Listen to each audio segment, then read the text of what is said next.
स्वयं से स्वयं की खोज।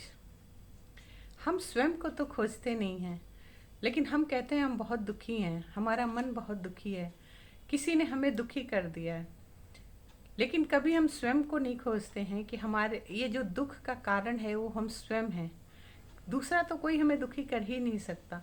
यदि हमारे अंदर वो क्षमता है कि हमें कोई दुखी नहीं कर सकता, तो हम अपने आप को, अपने विचारों को वैसे ढालेंगे, अपने आचरण को ऐसा बनाएंगे कि कभी कोई किसी के लगने वाली बात भी हम पे असर न करे। सबसे बड़ा जो दुख का कारण है वो तो आजकल के ज़माने में इंसान का वो है कि मेरे से अगला कैसे आगे है। एक वो ऐड आता है ना कि मेरी साड़ी उसकी साड़ी, मेरी साड़ी से उसकी साड़ी सफ़ेद कैसे, ये रीन का कमाल है। तो बस यही आजकल लोगों का भाव है, किसी ने कैसे उन्नति तरक्की कर ली, वो कैसे आगे बढ़ गया। सबसे बड़ा जो दुख का कारण है एक तो ये है। परिवार में इन बातों को लेकर, भौतिक चीज़ों के पीछे परिवार में तनाव होता है। अक्सर परिवार में तनातनी होती है, परिवार में झगड़े लड़ाई हो जाते हैं कि उसके पास ये चीज़ है, मेरे पास तो है नहीं। आप सबसे एक विनम्र अनुरोध मैं करना चाहूँगी कि इसके लिए स्वयं पर थोड़ा काम करें। परिवार की शांति, परिवार में प्रेम सबसे ज़रूरी है। सर्वोपरि रखें परिवार में प्रेम, और परिवार में सबकी एकता बनी रहे, सबके विचारों को समझें, सुने और फिर अपनी बात को रखें।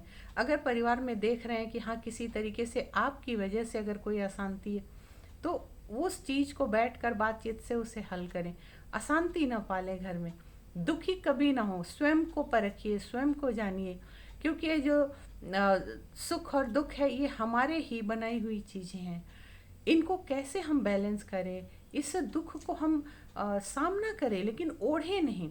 क्योंकि जब हम दुख जैसी चीज़ों को ओढ़ लेते हैं या किसी की बातों से हम विचलित हो जाते हैं, तो हम अपने आप का सम्मान करना भूल जाते हैं। हम कहीं ना कहीं अपनी आत्मा का अपमान करते हैं, कहीं ना कहीं अपनी आत्मा को दुखी करते हैं।